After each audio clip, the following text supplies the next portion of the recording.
도움이 된 정보 트렌드 라디오입니다. 오늘은 만 65세 이상 어르신이 기초연금을 못 받는 이유, 못 받는 유형 10가지 기준을 정리해드릴까 하는데요. 기존 내용과 크게 달라진 점은 없으나 정부가 윤석열 정부로 바뀌면서 관련 내용 복습 차원에서 다시 영상을 만들어 봤으니 시간 되시는 분들은 라디오처럼 들어보시면 좋을 듯 합니다. 영상 내용 순서는 기초연금 재산 기준 부분이 올해 초부터 약간 변경이 되었는데요. 이 부분 먼저 말씀드리고 기존 기초연금 못 받는 10가지 유형 같이 말씀드리도록 하겠습니다. 그리고 내용에 앞서 기초연금 선정 기준에 관한 팩트체크 하나 하도록 하겠는데요. 구독자님 질문 중에 윤석열 정부가 기초연금에 관한 새로운 기준을 제시했다 라는 영상을 보시고 이게 사실이냐라는 질문을 해주신 분이 계셨고요. 윤석열 정부의 기초연금 새로운 기준이라는 영상을 보시고 정말 기초연금 선정 기준이 완전히 새롭게 바뀌었냐 질문하신 분들이 계셨는데요. 팩트체크를 해드리자면 사실이 아닙니다. 아직까지 윤석열 정부가 기초연금 선정 기준에 관해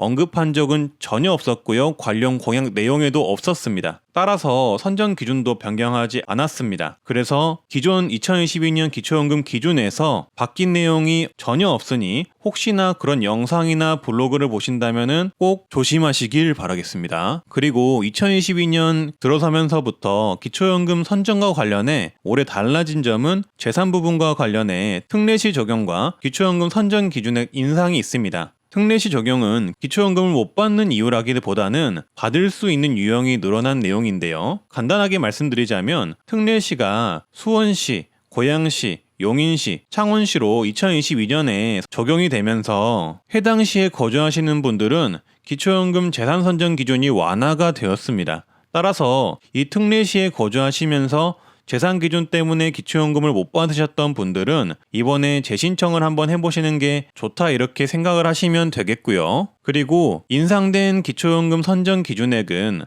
다음 내용인 기초연금을 못 받는 이유 10가지 내용에 포함되는 내용이니 해당 내용 만 65세 이상 기초연금 못 받는 유형 10가지 내용 말씀드리면서 한꺼번에 말씀드리도록 하겠습니다. 따라서 오늘은 2022년 노인지원금 기초연금을 못 받는 이유 10가지에 대해서 알려드리고자 합니다. 끝까지 보셔야만 도움이 되니 꼭 끝까지 봐주시고요. 기초연금 못 받는 이유 10가지 지금 바로 시작하겠습니다. 첫 번째는 소득과 재산이 기초연금 기준을 넘어가면 받지를 못합니다. 소득 인정액이 단독가구 약 180만원, 부부가구 약 288만원을 초과하는 경우 기초연금을 받지 못하게 됩니다. 여기서 소득 인정액은 소득만을 말하는 게 아니고요. 소득과 재산을 일정 비율에 곱한 금액이라고 생각하시면 됩니다. 따라서 우리는 이 소득 인정액을 따로 계산하기 어렵기 때문에 따로 계산할 필요는 없습니다. 신청을 하시면은 동사무소에서 주민센터에서 알아서 계산해 줍니다. 소득의 경우 근로소득, 사업소득, 임대소득, 금융소득, 각종 연금소득 등 다양하게 산정이 되는데요. 여기에 추가로 재산을 보게 됩니다. 재산의 경우 주식, 예금, 적금, 집, 토지, 건물, 자동차, 전월세 보증금이 이 재산에 포함이 됩니다. 따라서 다양한 소득과 재산을 산정을 하기 때문에 시니어분들께서는 이런 부분을 계산하지 마시고 일단 신청을 하시면은 주민센터에서 계산을 해준다는 거 참고해 주시면 되겠습니다. 그래서 이렇게 계산해서 나온 소득 금액이 아까 말씀드린 금액 이하여야만 기초연금을 받을 수가 있습니다. 두 번째는 주민센터 직원이 자격조사도 하지 않고 안 된다고 해서 포기하는 경우가 있습니다. 보통 주민센터에 가셔가지고 기초연금을 신청하시게 되는데요. 기초연금을 신청할 때 담당 공무원이 구두로 신청 자격을 확인하는 경우가 있습니다. 이런 경우 재산이 얼마가 있으면 안 된다, 월급이 많아서 안 된다, 집값이 얼마여서 안 된다 등 다양한 이유로 안 된다고 하는 경우가 일부 있는데요. 그 말만 들으시고 나는 안 되는구나 생각하시고 집에 오시면 안 됩니다. 공무원이 뭐라 하든 간에 무조건 신청부터 넣어보셔야 합니다. 기초연금을 지급하는 조건은 굉장히 까다롭고 번잡한 일입니다. 이거를 공무원의 짐작과 생각으로 선정 및 탈락 여부를 알 수가 없습니다. 따라서 공무원이 뭐라고 하든 간에 무조건 신청해 보셔야 합니다. 담당 공무원도 사람인지라 기초연금의 자세한 심사 기준을 일일이 다 체크할 수가 없고 본인의 소득과 재산을 계산할 수가 없습니다. 그러니 신청하시고 기다려 보시는 게 훨씬 더 옳은 판단입니다. 그리고 신청 접수를 하시고 탈락이 되셨다면 상세 내역을 확인할 수가 있는데요. 이것도 도움이 됩니다. 이 상세 내역을 확인해 보시면은 이때 내가 왜 탈락했는지 그 이유를 알 수가 있는데요. 만약에 그 이유가 개선이 된다면은 다시 신청을 해볼 수 있기 때문에 이 상세 내역을 꼭 확인하셔야 됩니다. 그리고 본인이 탈락한 이유가 해결이 됐다면 꼭 다시 재신청을 해보셔야 되고요. 그리고 상세 내역을 봤을 때 잘못된 내용이 있거나 소득이나 재산이 변동이 되었을 때는 즉시 재신청해 보시는 게 좋습니다. 세 번째는 국외에 체류하는 경우 기초연금을 못 받을 수 있습니다. 국외 체류 기간이 60일이 넘어가면 바로 다음 달부터 기초연금이 정지가 됩니다. 자녀를 만나기 위해, 여행을 가기 위해, 아니면은 일 때문에 출장을 가기 위해 오랫동안 길게 외국에 나가시는 분들이 계실 텐데요.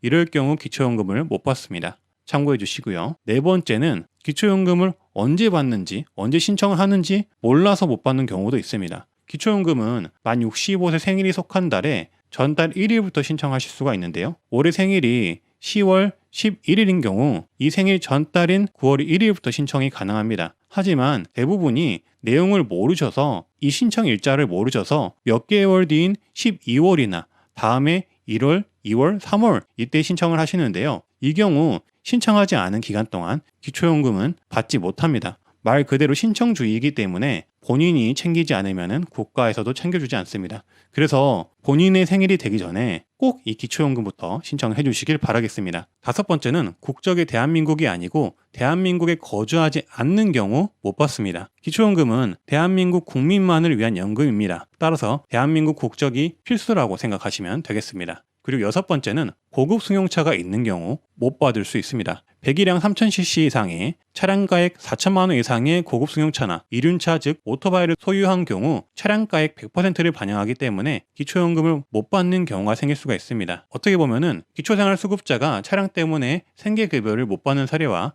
약간 유사하다고 보시면 됩니다. 여기서 배기량 3000cc 이상이면은 고급 승용차로 판단이 되고 그게 아니더라도 차량가액 4천만 원 이상이면은 고급 승용차로 판단이 되기 때문에 이 부분 참고를 해주시고요. 예외사항으로는 고급 승용차이지만 연식이 10년 이상 되었거나 생업용 차량은 일반 차량으로 인정이 된다고 하니 이 부분을 참고해 주시고요. 그리고 장애인과 국가유공자는 한 대까지 고급 승용차는 인정해 준다고 하니 참고해 주시면 되겠습니다. 그리고 일곱 번째는 기초생활수급 어르신으로 생계급여를 받는 경우 기초연금을 못 받을 수 있습니다. 더 정확히 말씀을 드리자면 기초연금을 신청해서 받을 수는 있으나 기초연금을 받으면 그만큼 생계급여가 줄어들기 때문에 생계급여 수급자는 기초연금을 신청하지 않습니다. 거기다 혹시라도 받게 된다면 받게 된 기초연금은 소득 인정액으로 추산이 되어 생계급여마저도 탈락되어 버릴 수가 있고 추가 혜택인 의료급여 또한 탈락이 될 수가 있어서 기초생활수급자 어르신들은 기초연금 신청 자체를 안 합니다. 기초연금을 받았다고 소득으로 산정해 버리니까 어떻게 보면은 어려운 분들에게는 굉장히 있으나 마나한 정책인 거죠. 현재 이런 분들이 약 6만 명이나 된다고 하는데요. 어찌 보면은 제도적인 허점이나 마찬가지라서 이 부분은 앞으로 시정되어야 하고 그리고 시정될 가능성이 높다고 합니다. 그리고 여덟 번째는 공무원, 사학, 군인, 별장 우체국 연금을 받는 분과 그 배우자는 기초연금을 받지 못합니다. 예외사항은 있지만 대부분은 못 받는다고 보시면 되고요. 이 부분 또한 향후 시정될 가능성이 높은 항목입니다. 그리고 아홉 번째는 분할연금을 받는 경우입니다. 이혼 소송을 하셔서 연금을 분할하여 받지만 그 금액이 높을 경우 기초연금을 받지 못할 수도 있습니다. 신청은 가능하지만 이 분할연금이 100% 소득으로 인정이 되기 때문에 본인의 재산과 그리고 다른 소득들을 합치는 경우 기초연금 수급자에서 탈락이 될 수가 있습니다. 그리고 마지막 열 번째는 고급 회원권을 소유하는 경우 기초연금을 받지 못할 수 있습니다. 콘도, 고급 헬스 이용권, 요트, 승마, 골프 회원권이 있다면 회원권 가액을 100% 반영하기 때문에 기초연금을 받지 못할 수가 있습니다. 네, 오늘은 이렇게 기초연금을 못 받는 조건 10가지에 대해서 알아봤는데요. 참으로 다양한 이유 때문에